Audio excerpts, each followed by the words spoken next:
Ito naman ang paborito kong gulay, sapsoy. Yan guys. Luto na lahat. Yan. Yan. May itlog ng pugo.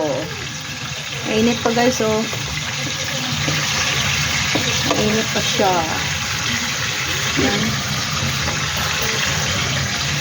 Ito ang sapsoy na kompleto ng gulay.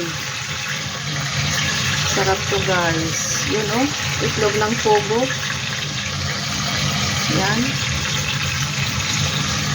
Sarap siya. Sarap, sarap, sarap.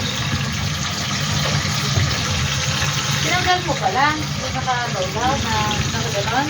Okay. Tinanggal mo yung nakaatawa. Oo. Hindi, ito. Dati ito, nakatanga. Pag hinugot mo yan lahat, mahuhugot mo pati dito ka niya.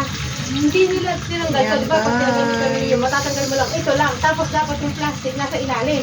Kasi siya, ang pagkakamit niya, di ba dati nakaangat? Pag meron ko sa ibabaw na nakaangat, wala na yan. Dati mo bumili Puro ko. vegetable at saka may atay. May atay pala to guys. Ayan. Guys. Thank you for watching.